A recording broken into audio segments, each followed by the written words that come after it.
Hello बच्चों, आप लोग कैसे हो? बढ़िया हो? हम्म? ठीक हो? तो हम शुरू करते हैं। एसएससी जीडी परीक्षा का अंतिम समय योद्धा सीरीज का सेट नंबर 6। आज कौन सा सेट होगा बच्चों? Set number 6। तो जो बच्चे पेन कॉपी लेकर नहीं बैठे हैं वो फटाफट हमारे वनडे कोचिंग यूट्यूब चैनल पे जुड़ जाएं। उनके लिए योद्धा सीरीज चल रही है, आज उसका सेट नंबर 6 होगा।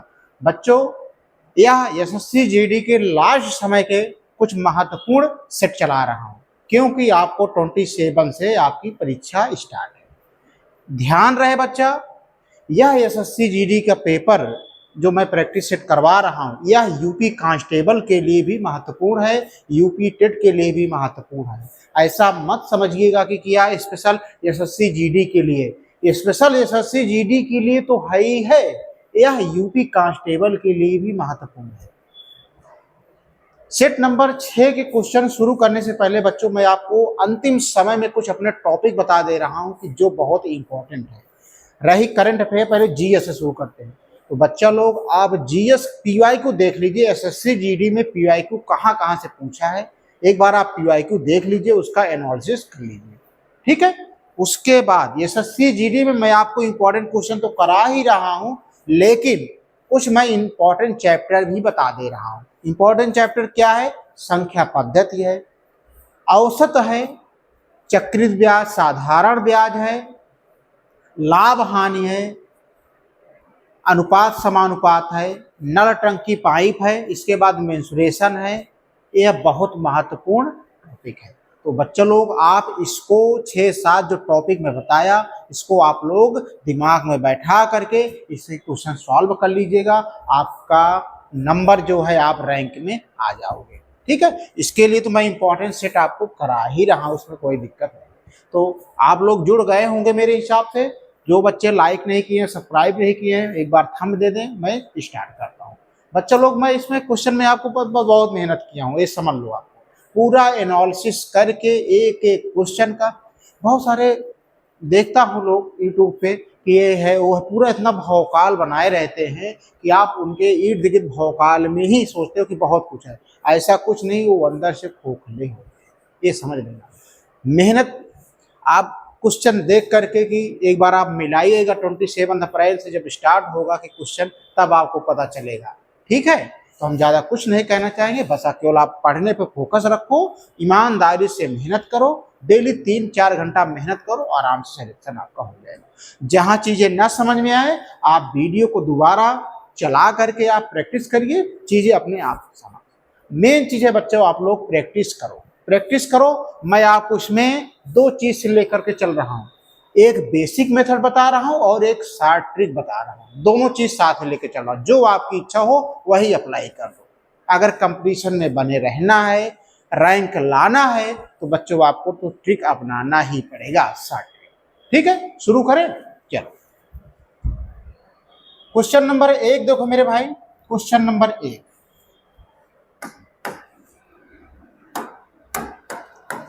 दिया है फाइंड द यूनिट डिजिट, हमें इकाई का अंक ज्ञात करना है। संख्या दिया है 92 पावर 813, 92 की पावर 813, हमें इसका यूनिट डिजिट निकालना है।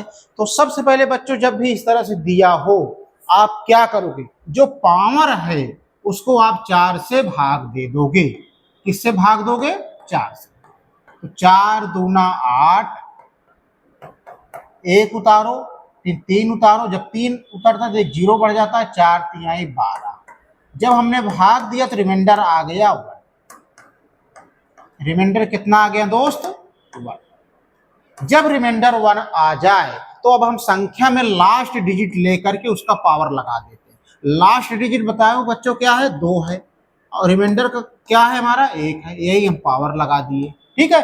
2 को पावर 1 सॉल्व करो तो कितना आएगा? 2। यही हमारा आंसर आ गया। Option D is right answer. कोई समस्या, कोई दिक्कत हो तो बताइएगा। समस्या है? देखो कितना स्मार्ट अप्रोच लगा करके शानदार तरीके से बताया हूं, इसमें कहीं इधर उधर उथल पुथल चीजें नहीं। तो बच्चों लोग, सवाल अगर समझ में आई हो तो आप वीडियो को लाइक और सब्सक्राइब ना करना, मुझे बार बार ना बोले बच्चे लोग। मैं आपको सोचता हूँ कि इस वीडियो पे कम से कम 5000 लाइक्स जाना चाहिए, क्योंकि आपको केवल क्या करना है, लाइक्स बढ़ाना। लाइक पसंद है कि नहीं आपको, बस यही है। अगर चीज़ें पसंद आ रही हूँ तो आप वीडियो में थंब लाइक जरूर कर दिया करो, कंजूसी मत करो भाई, तभी तो एनर्जी बढ़ेगी। आप लोगों से केवल एक लाइक तो ही बन रहा है, एक सब्सक्राइब ही तो बन रहा है। आप जितने लोग पसंद करते हो तो मुझे एनर्जी आती है कि मैं बच्चों को और अच्छे से अच्छे क्वेश्चन दूं, और अच्छे से अच्छे जिसको कंपटीशन ला दूं। अभी एसएससी जीडी चला रहा हूं बच्चों, मैं चैप्टर वाइज आपको यूपी कांस्टेबल का, यूपी टेट का, मई में आरआरबी एनटीपीसी का भी पेपर है, और रेलवे ग्रुप डी का भी पेपर है। ठीक है, तो उन सब के लिए मैं स्पेशल कोर्स आपके लिए ले आया हूं। सबको चैप्टर वाइज पढ़ाऊंगा, बहुत बेहतरीन इंपॉर्टेंट क्वेश्चन होंगे। और अन्य की तुलना में देख लीजिए मेरे क्वेश्चन, और अन्य की तुलना में देख लीजिए कितने लड्डू क्वेश्चन कराते हैं जो कि एग्जाम में नहीं फंसते हैं भाई। एग्जाम में नहीं फंसते हैं। मैं पूरा क्वेश्चन एक एक एनालिसिस करके तब मैं बताता हूं आपको। ठीक है, चलो क्वेश्चन नंबर 2 पे हम बढ़ते हैं। क्वेश्चन नंबर हम 2 पे आते हैं। ठीक है, देखो क्वेश्चन नंबर 2 क्या कह रहा है। कह रहा है जब 12, 15, 18, 20 और 25 सबसे छोटी संख्या x को विभाजित करती है तो प्रत्येक स्थिति में शेषफल 3 होता है, लेकिन x 7 से विभाज्य है तो x का मान ज्ञात करो। तो बच्चा लोग सबसे पहले आप ध्यान दो, 12, 15, 18, 20 और 25 सबसे छोटी संख्या x को विभाजित करती है। इसका मतलब x भी कहीं न कहीं इनका क्या है, लासापा है, उसमें संलग्न है संख्याओं में। यक्ष भी लासापासा किसका है, इसका है। ठीक है, तो क्यों ना हम इसका लासा निकाल ले। तो सबसे पहले 12, 15, 18, 20, 25। अब हम लासा निकालना आपको बता रहे हैं। हम बेसिक वाला पुराने जमाने वाला लासा नहीं बता रहे हैं, हम आपको ट्रिक वाला लासा बता रहे हैं, कैसे लासा पा निकालेंगे एलसीएम। ठीक है, 25 को तोड़ो, क्या तोड़ोगे, 55 25 लिख सकते हो कि नहीं, तो 5 गुणे 5 यहां लिख लीजिए। 20 को तोड़ो, 2 दूना 4 पंचे 20। ठीक है, एक 5 मिल रहा है, छोड़ दिए, 2 2 गुणे लिख दिए। जो मिल रहा है उसको छोड़ दो, जो नहीं मिल रहा है आप लिख दो। ठीक है, 18 को तोड़ो, 2 तिहाई 6 तिरिक 18। एक 2 मिल रहा है, छोड़ दो, 3 3 नहीं मिल रहा है, 3 3 लिख दो। ठीक है, इसी प्रकार 15 को तोड़ो, 3 5 15। अब देखो 3 मिल रहा है, नहीं लिखेंगे, 5 मिल रहा है, नहीं लिखेंगे, यानी ए नहीं लिखेंगे। 12 को तोड़ो, 2 दूना 4 तिहाई 12। अब देखो 2 मिल रहा है, नहीं लिखेंगे, 2 मिल रहा है, नहीं लिखेंगे, 3 भी मिल रहा है, नहीं लिखेंगे। ठीक है, अब इसको मल्टीप्लाई करो, 55 25 दूना 50 दूना 100, 3 तिरिक 9 900। इस तरह से हमारा जो एलसीएम आया कितना आ गया, 900 आ गया।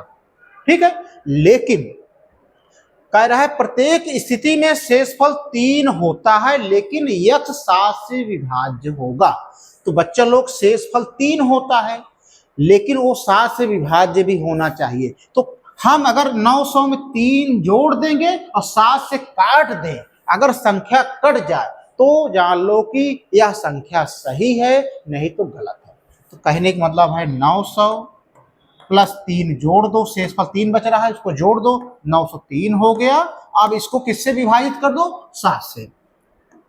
7 से विभाजित करो, 7 एक नम 7, 9 में 7 गए 2, 7 दूना 14, 10 में 4 गए 6, 9 7 63, यानी यह संख्या 903 सही है। तो यक्ष का मान क्या होगा बच्चों, 903। आंसर हमारा आ जाएगा यक्ष बराबर 903। अगर यह 903 7 से नहीं करता तो यह आंसर नहीं होता। तो हमने क्या किया, जब एलसीएम निकाला 900, शेषफल 3 होता है किस कंडीशन में, जब 7 से विभाज्य हो जाए तब। तो हम क्यों ना 900 में 3 जोड़ करके 7 से विभाज्य कर दे, जब वो संख्या पूरी पूरी कट जाए तो इसका मतलब 903 इज राइट आंसर, वही यक्ष का मान होगा। चीजें समझ में आ रही हैं कि नहीं, आप लोग बताइए ईमानदारी से, चीजें समझ में आ रही हैं कि नहीं। आगे बढ़े, हम अगले क्वेश्चन पे बढ़े। समझ गए कि नहीं, कैसे लगेगा? यह क्वेश्चन पक्का मान के चलो आएगा, ठीक है। चलो क्वेश्चन नंबर अगला देखो, ये वाला क्वेश्चन।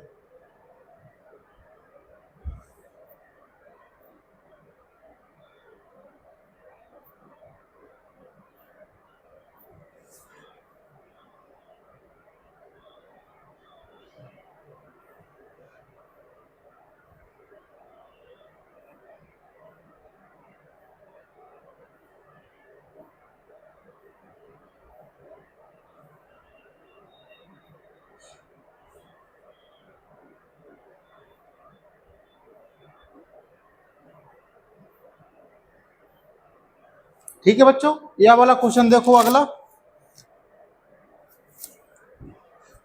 1 मिनट हम दिखाते हैं आपको।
चलो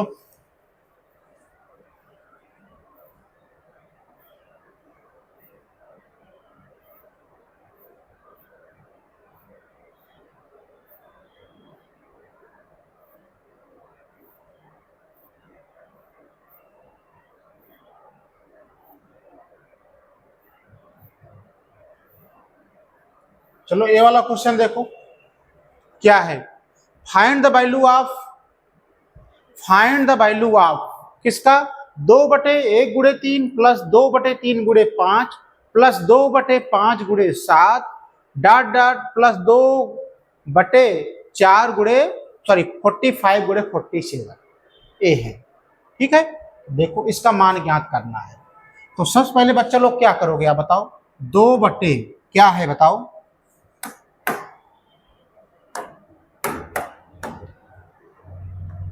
2/1/3, ठीक है, plus 2/3/5 plus 2/5/7 plus dot dot dot है 2/45/47 ये है, ठीक है।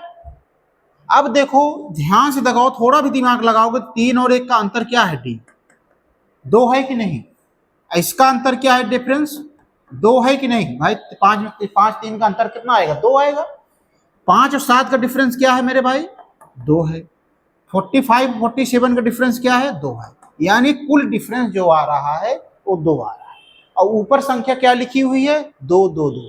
जब भी इस तरह से कंडीशन बन जाए तो एक बच्चा फार्मूला होता है, वह होता है 1/1 first term minus 1/1 last term. क्या होता है, 1/1 first term minus 1/1 last term, ठीक है। अब देखो 1/, पहला संख्या क्या है, 1 है, यहाँ पे क्या रख दिए 1 माइनस 1/, लास्ट संख्या क्या है 47 है, यहाँ पे क्या लिख दिए 47, ठीक है। 1 और 47 का लासा क्या होगा, 47 होगा।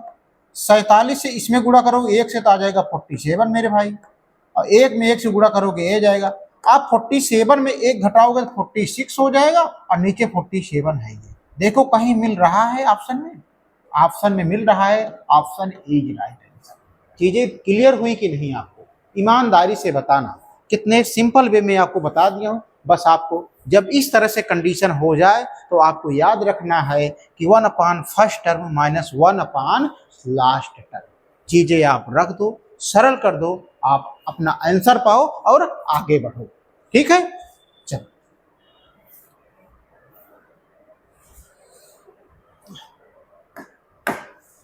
ए वाला क्वेश्चन देखिए। ए वाला क्वेश्चन देखिए आप लोग, ईमानदारी से यह वाला क्वेश्चन आप लोग देखिए मेरे भाई। क्या दिया है? वह सबसे बड़ी संख्या, वह सबसे बड़ी संख्या जो 1163 और 2214 को विभाजित करने पर क्रमशः 15 और 82 शेषफल देती है, वह संख्या क्या है? बहुत इंपॉर्टेंट क्वेश्चन है, बहुत इंपॉर्टेंट क्वेश्चन है मेरे भाई, इसको आप डबल स्टार दे दीजिए। वह सबसे बड़ी संख्या क्या है जो 1163 है और दूसरी संख्या क्या है 2214 है।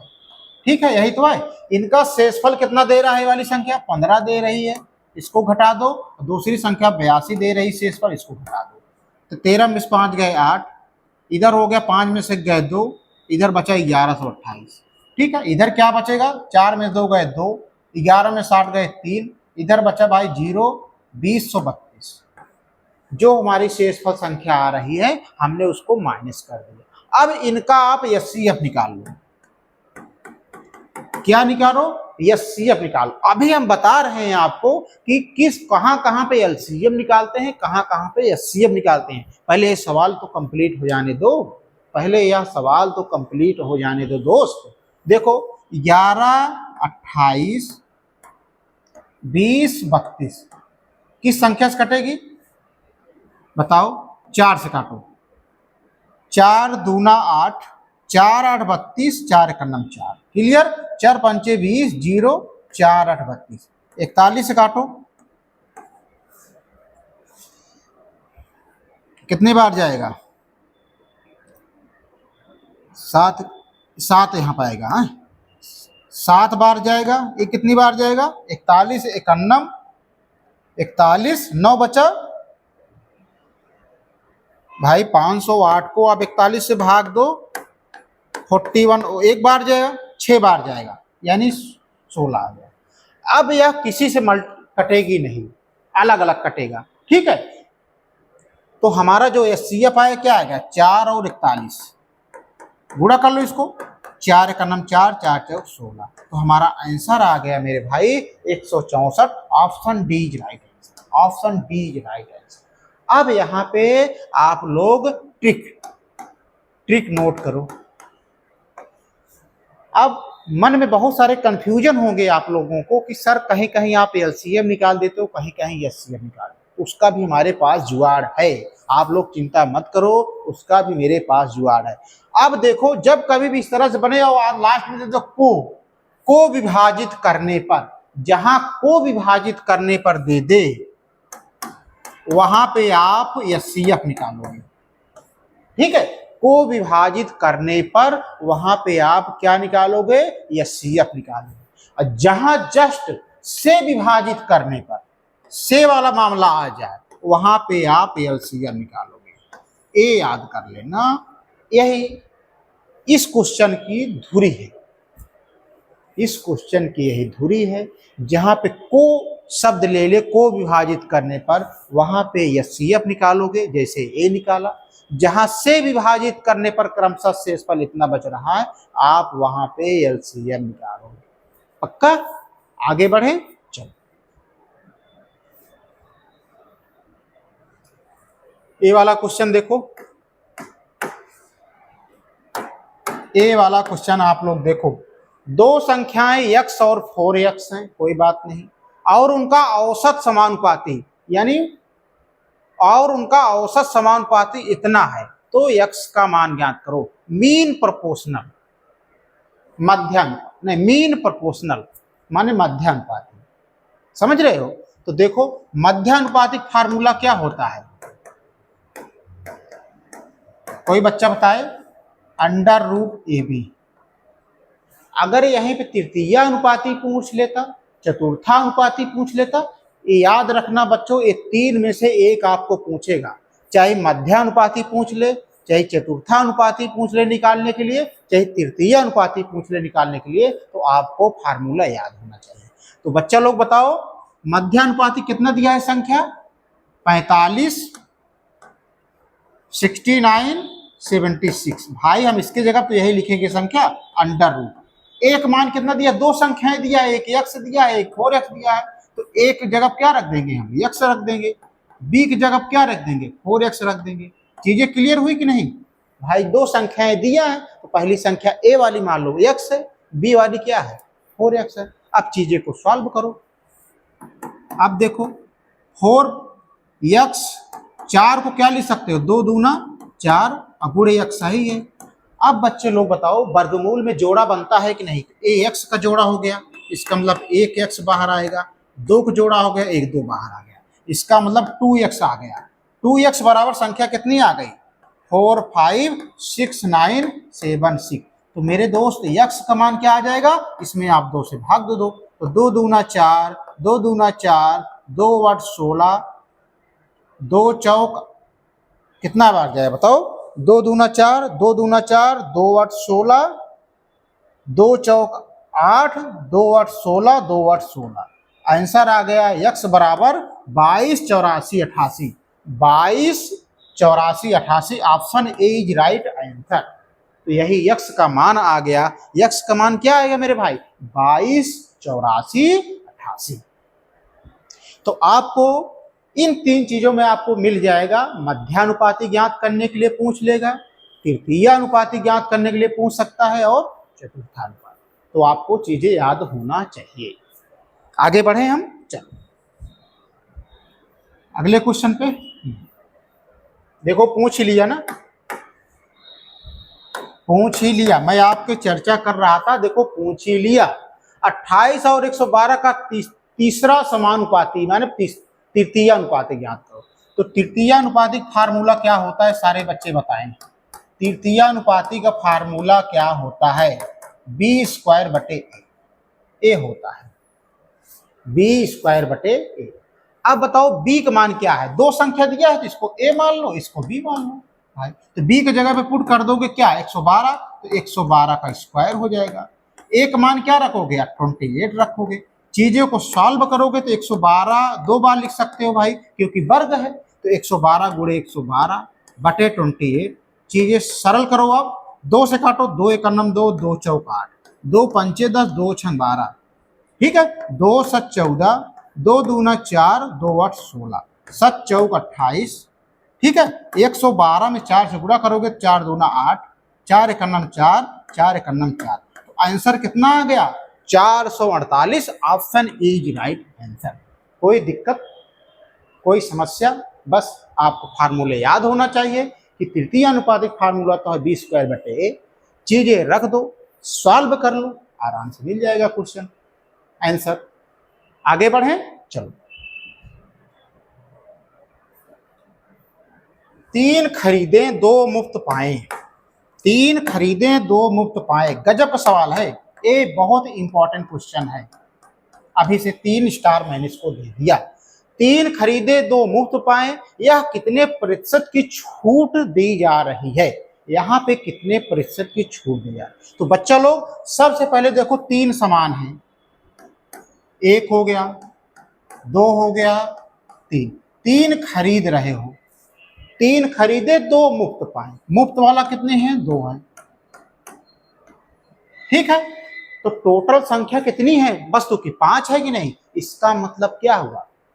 मार्क प्राइस जो होगा, एक वस्तु की मार्क प्राइस मान लो 1 रुपए है, तो 5 वस्तुएं हैं तो क्या हो जाएगी? 5 रुपए हो जाएगी। ठीक है, तो सेलिंग प्राइस क्या होगी?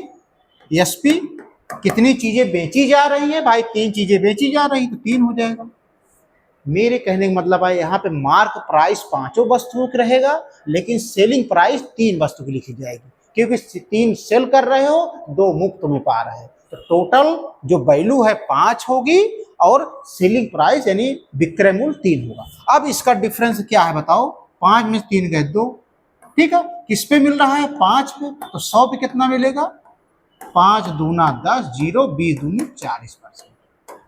यही हमारा आंसर आ जाएगा। तो जो प्रतिशत छूट मिल रही है मेरे भाई, वो कितना मिल रही है? 40%। चीजें आसान है कि नहीं? बस आपको यहाँ पे थोड़ा सा दिमाग लगाना था कि टोटल संख्या लेकर के सेलिंग प्राइस इतना था, उसके बाद दोनों को डिफरेंस निकाल करके उसके बाद आप परसेंटेज 0% वो परसेंटेज आप निकाल लो। ठीक है, आगे बढ़े हम। चलिए हम आगे बढ़ते हैं।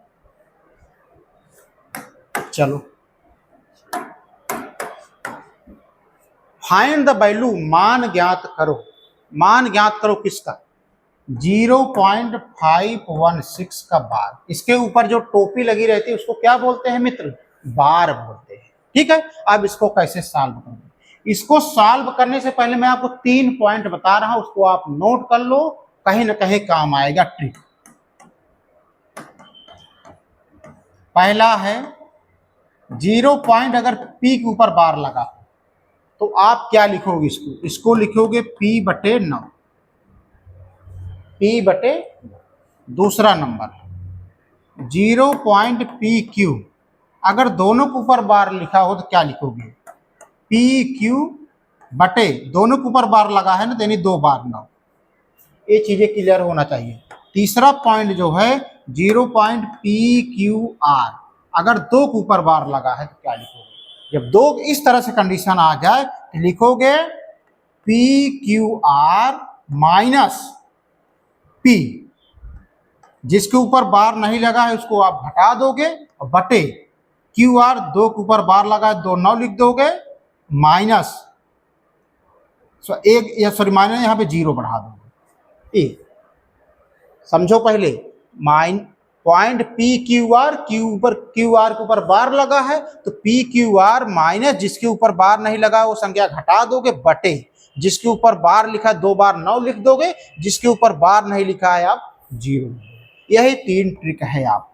ठीक है, इसको आप नोट कर लो। अब देखो लगाओ इसको, क्या है? 0.516। तो इसको क्या लिख सकते हो बताओ?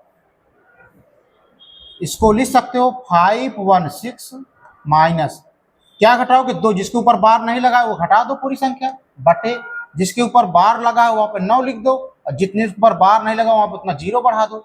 यही तो होगा। अब 6 में से 1 गए 5, 11 में से 5 गए 6, इधर बचा 4 बटे 900। चीजें आसान है, काट दो, 5 से काटो, 5 9 45, 5 3 15, 5 1 5, 5 8 40, 0। 3 से काटो, 3 3 9, 3 1 3, 3 6 18, 60। आ गया हमारा 31/60। यही हमारा आंसर आ जाएगा। Option D is right answer. कोई समस्या, कोई दिक्कत नहीं होनी चाहिए।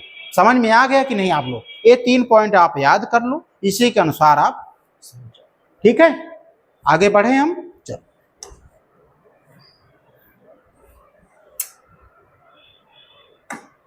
ये वाला क्वेश्चन देखो, निम्नलिखित में से कौन सी संख्या 11 से विभाज्य है? बहुत कठिन क्वेश्चन है, ऐसा कुछ नहीं है, कठिन क्वेश्चन है। निम्नलिखित में से कौन सा 11 से विभाज्य है? एक चीज बताओ बच्चा लोग, 11 से विभाज्य है। अब अगर यहाँ पे दिमाग नहीं लगाओगे, एक सामान्य लड़के की तरह सोचोगे, तो आप 11 से सब में भाग दोगे, सब में भाग दोगे, जो संख्या कटेगी वही मान होगा। लेकिन हम यहाँ पे 11 का अगर डिजिटल सम लगा देते हैं, डिजिटल सम लगा करके तब पता कर लेते हैं तो क्या हर्ज है? 11 का डिजिटल सम क्या होता है? 11 का डिजिटल सम ये कहता है कि संख्याओं का सम विषम जो अंतर आए वह या तो 0 हो या तो 11 हो, तभी वह संख्या 11 से कटेगी। हम यही अप्लाई करते हैं। देखो 6 8 14, 5 9 14, 14 में 14 अंतर करोगे 0, यानी जब 0 आ जाए तो यानी यह संख्या 11 से विभाज्य होगी। Option A is right answer, और हमें आगे जरूरत ही नहीं। लेकिन फिर भी हम ट्राई कर लेते हैं। 9 6 15, 4 1 5, 15 में 5 घटाओगे 10 बचेगा, और 10 को 11 से भाग दोगे कटेगा नहीं, इसका मतलब ये नहीं हो सकता है। 8 से 14, 9 2 11, 14 में से 11 गए 3, 11 से भाग दोगे कटेगा नहीं, कटेगा, या नहीं हो सकता है। इसको काटो, 5 4 9, 8 7 15, 15 में 9 गए 6 बटे 11 से भाग दोगे कटेगा नहीं, कटेगा, इसका मतलब यह भी नहीं है। इसका मतलब option A is right answer, क्योंकि दो कंडीशन सेटिस्फाई कर रही हैं। कंडीशन क्या है? सम विषम का अंतर 0 होना चाहिए, यह तो 11 आना चाहिए, तभी वह संख्या 11 से कटेगी। तो इस प्रकार option A is right answer. चीजें क्लियर हुई कि नहीं? आप लोग ईमानदारी से बताना। हाँ, लेकिन भाई आप लोग लाइक और सब्सक्राइब आप लोग करते रहना, कम से कम इस वीडियो पे कम से कम 5000 लाइक तो आना ही चाहिए। अगर अच्छी लग रही हो वीडियो तो आप हम भी कर सकते हो, मना ही नहीं है। आगे बढ़े, चलो ए वाला क्वेश्चन देखो। ए वाला क्वेश्चन देखो, दिया है फाइंड द वैल्यू ऑफ, मान ज्ञात कीजिए, मान ज्ञात कीजिए, किसका ज्ञात करना है?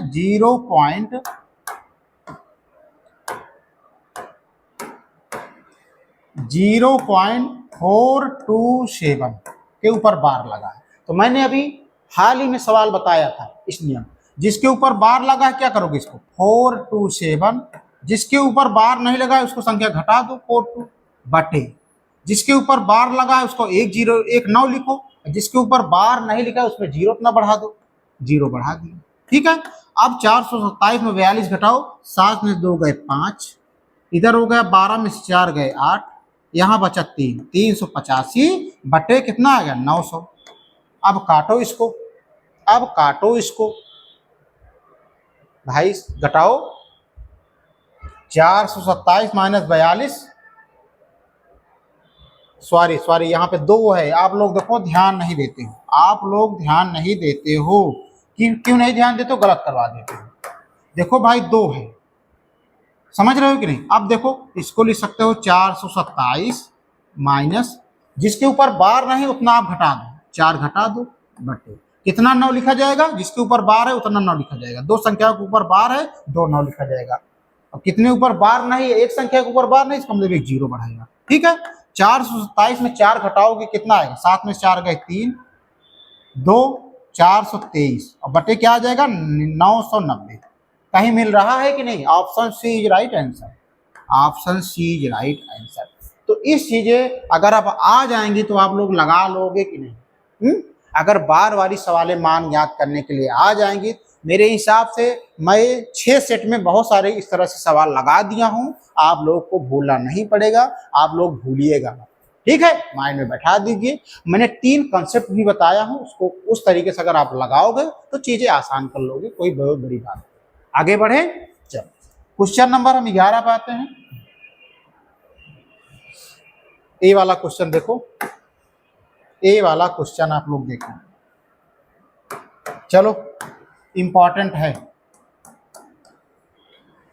ए और बी अलग अलग काम करते हुए एक काम को क्रमशः 18 और 24 दिन में पूरा कर सकते हैं, ठीक है। ए लगातार 2 दिनों तक काम शुरू करता है, जबकि बी तीसरे दिन काम करता है। यह प्रक्रिया तब तक जारी रहती है जब तक काम पूरा नहीं हो जाता है। काम कितने दिनों में पूरा होगा? तो सबसे पहले बच्चा लोग क्या करोगे? ए का काम कितना है आप लोग बताओ? ए का काम कितना कर रहा है? 18 दिन। बी वाला कितना कर रहा है? 24 दिन, ठीक है। यहां तक पहुंच गए कि नहीं? जब यहां तक पहुंच गए सारे बच्चे बताएं इसका एलसीएम क्या होगा? 72 होगा कि नहीं? अब हम ए की कार्य क्षमता क्या होगी?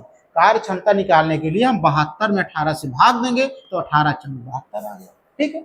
बी वाला कैसे निकालेंगे? 24 में 72 भागोगे 24 × 72, अर्थात ए की कार्य क्षमता आ गई 4, बी की कार्य क्षमता आ गई 3, ठीक है। यहां तक तो चीजें क्लियर हुई। अब आगे पढ़ो। ए लगातार 2 दिन तक काम करना शुरू करता है। ए लगातार काम शुरू कर रहा है, तो ए वाला काम, ए का कार्य क्षमता कितनी है? 4 है, यानी ए लगातार काम कर रहा है 2 दिन तक। ए काम किया फिर 2, भाई ए काम कर रहा है 2 दिन तक लगातार, तो मतलब ए बटे 4, क्योंकि कार्य क्षमता 4 है, फिर ए बटा 4 कर दिया।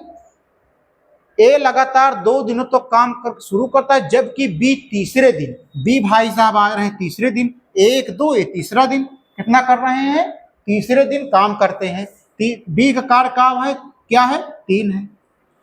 मेरे कहने का मतलब ए है, ए लगातार 2 दिन तक काम शुरू करता है, ए लगातार काम शुरू कर रहे हैं, ए कार्य क्षमता इनकी 4 है, फिर ए है 2 3 लगातार काम किए, फिर तीसरे दिन भाई साहब बी आ गए, बी की कार्य क्षमता 3 आ गई।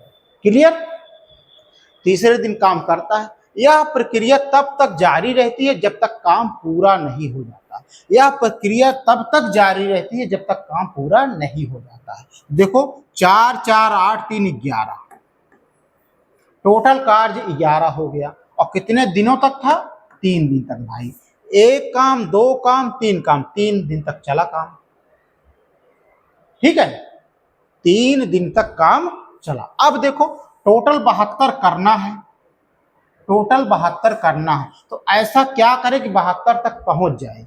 11 छाका 66, भाई 66 तभी कम पड़ रहा है जब 6 को इसमें गुणा किए, तो 6 को इसमें गुणा करो, तो 6 तिरिक 18 आ गया। 11 छाका 66, फिर भी काम कम पड़ रहा है, 72 तक पहुंचना है। अगर हम ए वाला 4 फिर 4 जोड़ दें तो कितना हो जाएगा, 70। जब इसमें 4 जोड़ दिए, ए का 1 दिन का काम है तो इसमें 1 दिन और जोड़ दो, 18 1 19 हो गया। अब कितना बच रहा है, 72 पे पहुंचने के लिए कितना बच रहा है, 2 पहुंच रहा है, तो 2 अगर इसमें जोड़ दोगे, ये 2 दिन का काम है तो इनका कितना जोड़ोगे, इसमें हाफ जोड़ोगे। भाई ये 1 दिन का काम 4 है, तो 2 इनका 2 हाफ है, तो यहाँ पे कितना जोड़ोगे, हाफ है तो जोड़ोगे, तो हमारा कितना दिन पूछ रहा है, 9 सही 1/2। यही हमारा आंसर आ जाएगा, option D is right answer. अब रविंदर कह रहे हैं सर ये हमारे समझ में नहीं आया, दोबारा बता दें। ठीक है, यहां तक तो निकाल लिए 72 के नहीं। अब कह रहा है ए लगातार 2 दिन तक काम शुरू किया। भाई ए का कार्य क्षमता 4 है, 2 दिन तक शुरू किए काम, तीसरे दिन बी आ गया, बी भी अपना काम किया। ठीक है, टोटल 4 4 8 3 11 हुआ, कितना दिन हुआ, 3 दिन।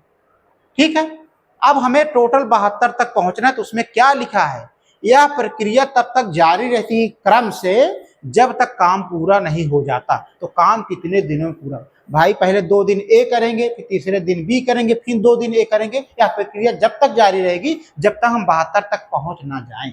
तो देखो पहुंचने के लिए अगर हम 6 से गुणा कर देंगे, 11 छक्का 66, जब इसमें 6 से गुणा किए तो हम 6 दिन वाले में भी 6 से गुणा करेंगे, 6 तिरिक 18। लेकिन अभी कितनी कमी पड़ रही है, 6 की कमी पड़ रही। फिर अगर हमें यही एक 4 जोड़ देंगे, या 1 का मान है 4, 1 का मान कितना है, 4 है, तो हम इसमें भी 1 जोड़ देंगे तो 19 आ गया। अब बच रहा है 2 की कमी पड़ रही है, तो हम आधा जब इसमें जोड़ेंगे, 4 का मतलब क्या हुआ, एक दिन का काम है 4। ठीक है, 1 दिन का काम है 4, अगर हाफ दिन का काम कितना होगा, 2 होगा, तो यही 2 इसमें जोड़े और हाफ या इसमें दिन में जोड़े, तो 19 सही 1/2, यही हमारा आंसर आ गया। चीजें सरल था, थोड़ा इंपॉर्टेंट सवाल है, इसको आप ध्यान देना। ठीक है, आगे बढ़े। चीजें क्लियर हुई कि नहीं, आप लोग ईमानदारी से बताना कितने सरलतम तरीके से मैं आपको बताया। चलो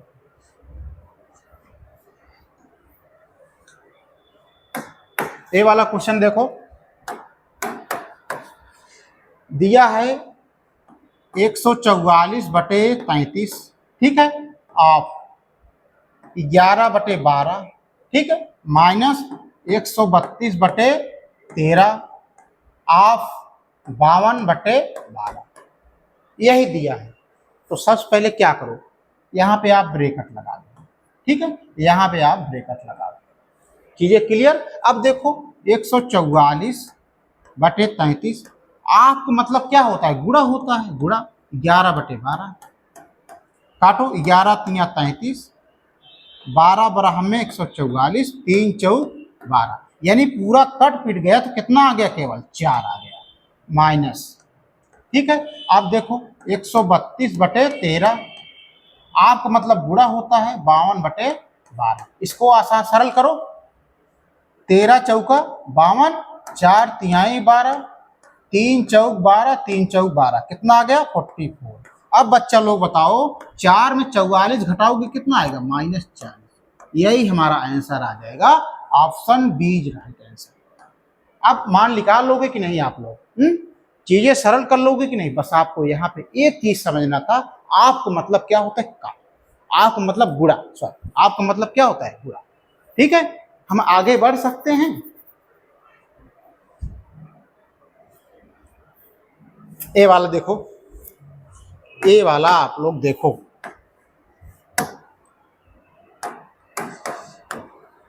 6400 रुपए की राशि पर 10% प्रति वर्ष की दर से 2 वर्षों के लिए चक्रवृद्धि ब्याज और साधारण ब्याज का अंतर क्या होगा? तो बच्चा लोग, मैं आपको बताया था 2 वर्ष के लिए अंतर क्या होता है। 2 वर्ष के लिए चक्रवृद्धि ब्याज और साधारण ब्याज के बीच का अंतर का फार्मूला क्या होता है? मैंने बता रखा हूं, डी बराबर पी आर स्क्वायर बटे 100। यही तो होता है, यही तो होता है कि और कोई दूसरा कुछ होता है? पहले बताओ आप लोग।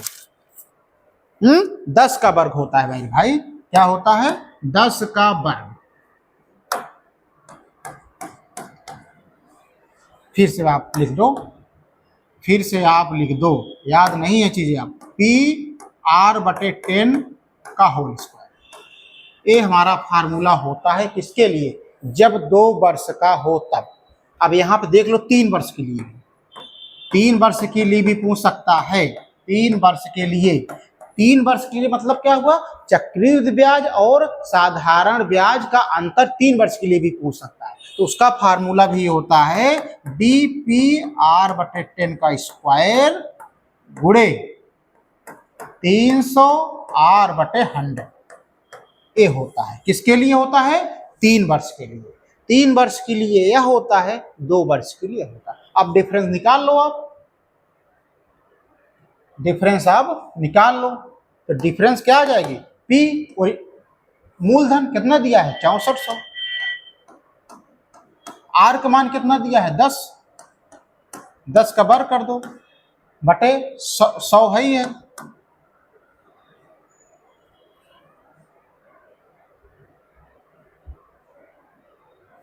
यही तो होगा मेरे भाई, यही तो होना चाहिए। बताओ,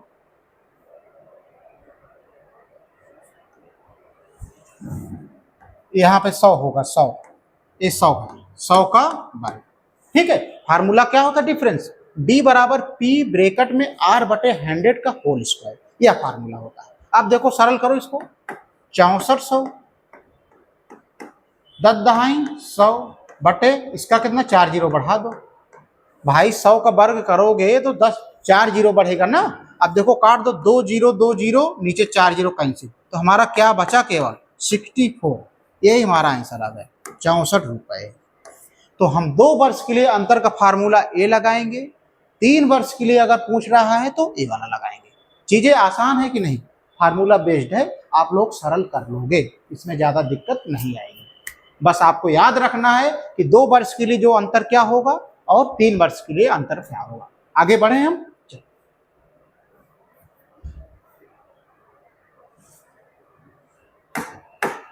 ए वाला क्वेश्चन देखो, एक व्यक्ति ने 10 किलोमीटर की 4 समान दूरियां 7 किलोमीटर प्रति घंटा, 14 किलोमीटर प्रति घंटा, 21 किलोमीटर प्रति घंटा और 28 किलोमीटर प्रति घंटा की गति से तय की। उनकी औसत गति ज्ञात करो। तो मेरे भाई 4 दूरियां हैं, 1 2 3 4, 4 दूरियां हैं। ठीक है, 7 किलोमीटर प्रति घंटा है इनका, और इसका है 14, और इनका है 21, और इनका है 28। ठीक है, इतना है। तो सबसे पहले इनका क्या निकालोगे? सबसे पहले आप इनका एलसीएम निकालो। क्या निकालोगे? एलसीएम। इसको काटो, 2 दूना 4 सते 28। नए ट्रिक से बता रहा हूं आपको एलसीएम निकालना। तो 2 गुणे 2 गुणे 7 लिख दिया कि नहीं? 21 को तोड़ो, 3 सते 21, 7 मिल रहा है छोड़ दो, 3 नहीं मिल रहा है 3 लिख दो। 14 को 2 7 14, 7 मिल रहा है मत लिखो, 2 मिल रहा है मत लिखो, 7 का 1 गुणे 7, 7 मिल रहा है मत लिखो, 1 का मतलब कुछ नहीं। तो 2 दूना 4 7 28 तिहैया 84। तो मेरे भाई जो 7 14 21 28 का लासा आ गया वो कितना आ गया, 84 आ गया। ठीक है, यही कुल दूरी हो गई। ये 10 किलोमीटर की 4 समान दूरियां, उसको मत करो, ये जो एलसीएम निकाले यही इन चारों संख्या की दूरी हो गई। ये तो समान समान दूरी कह रहा है। ठीक है, अब कह रहा है कि उसकी औसत गति। तो औसत गति, औसत चाल बराबर क्या होता है, औसत चाल बराबर होता है कुल दूरी बटे कुल समय। यही तो होता है मेरे भाई। तो कुल दूरी कितना दिया है, 84। ठीक है, और समय कितना दिया है आप लोग बताओ, समय कितना दिया है,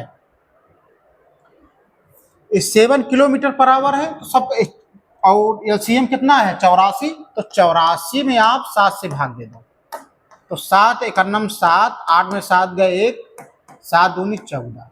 इसका मतलब क्या होगा, 12 बचा, प्लस 4 दूरियां हैं तो चारों का अलग अलग समय निकाल लो, जैसे मैंने इसका निकाला। अब 14 से भाग दोगे 84 में, 14 छंग 84। ठीक है, 21 से भाग दोगे तो कितनी बार जाएगा, 4 बार जाएगा, 21 चौक 84। और 28 भाग दो कितनी बार जाएगा, 8 तिरिक 24, 3 बार जाएगा। मेरे कहने का मतलब है औसत चाल बराबर कुल दूरी बटा कुल समय।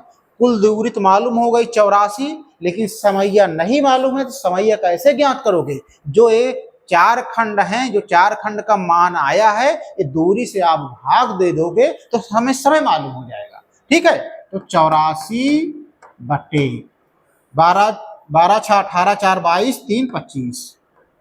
ठीक है, अब कितनी बार जाएगा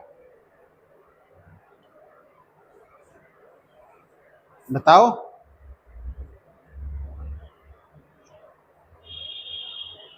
कितनी बार जाएगा, आप लोग बताओ कितनी बार जाएगा। ना, आप लोग एक जगह गलत कर दिए हो, एक जगह गलत कर दिए हो। कहाँ, आप बताओ रविंदर, कहाँ गलत किए हो आप। भाई कह रहा है औसत चाल बराबर कुल दूरी बटा कुल समय। तो कुल समय तो सब चारों को निकाले, तो कुल दूरी क्या हो जाएगी भाई, A84 सिंगल सिंगल है ना, A84 है, A84 है, A84 है, A84 है। इसका मतलब 1 2 3 4, तो ये चारों जुड़ेंगे। हम अकेले का निकाल रहे थे, 84 84 प्लस 84, समझे कि नहीं। तो कितना आ जाएगा बोलो, 300 जोड़ोगे 36, 336 और बटे कितना बचा है नीचे 25। यही हमारा आंसर हो जाएगा, option B is right answer.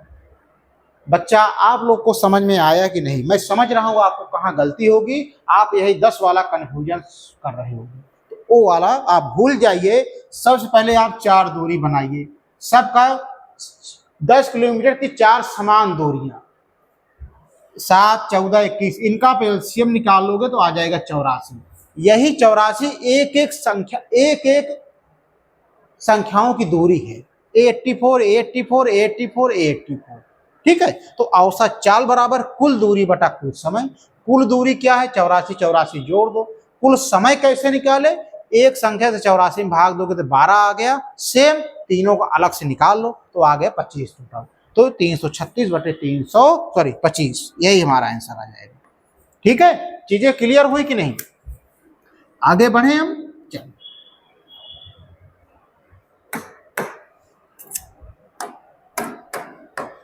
1296 के कुल कितने गुणनखंड होंगे, बहुत इंपॉर्टेंट क्वेश्चन है, बहुत इंपॉर्टेंट क्वेश्चन है। 1296 के कुल कितने गुणनखंड होंगे। तो बच्चा लोग सबसे पहले आप क्या करो, 9 3 12 6 18, देखो आप 1296 को आप तोड़ दो, 2 से काटो, 2 छंग 12, 2 चौक 8, 2 8 16, फिर 2 से काटो, 2 तिहाई 6, 2 दूना 4, 2 चौक 8, फिर 2 से काटो, 2 एक अन्नम 2, 2 छंग 12, 2 दूना 4, फिर 2 से काटो, 2 8 16, 2 एक अन्नम 2, फिर 3 से काटो, 3 दूना 6, 3 सत्ते 21, 3 नवा 27, 3 तिरिक्का 9, 3। इस तरह से हमने संख्या को तोड़ दिया। अब 4 कितनी बार है? 4 बार है, तो हम लिख सकते हैं 2 की पावर 4 गुणे 3 कितनी बार है? 1 2 3 4, 3 की पावर 4। ठीक है, कह रहा है कि कुल कितने गुणनखंड होंगे। जब कुल कुल फैक्टर पूछे तो जो घात है उसमें सब एक जोड़ दोगे, तो यानी 4 + 1 गुणे जो घात है उसमें एक जोड़ दोगे। ये कब कंडीशन होगी? जब कहे कि कुल कितने गुणनखंड हैं। ठीक है, तो 4 1 5 गुणे 4 1 5 पचम 25, यही हमारा आंसर आ जाएगा। Option A is right answer. तो 1296 के कुल कितने गुणनखंड हो गए? 25। एक नियम यहाँ पे याद रखना, जब जो घात होती है उसमें एक जुड़ करके आएगी। ठीक है, आगे बढ़े। चल, तो बच्चा लोग आज का सेशन अब समाप्त होता है। ठीक है, आज के क्वेश्चन समाप्त होते हैं। जो 15 क्वेश्चन थे बहुत इंपॉर्टेंट थे। यह पूरी संभावना है 27 अप्रैल को आने के लिए बच्चों लोग।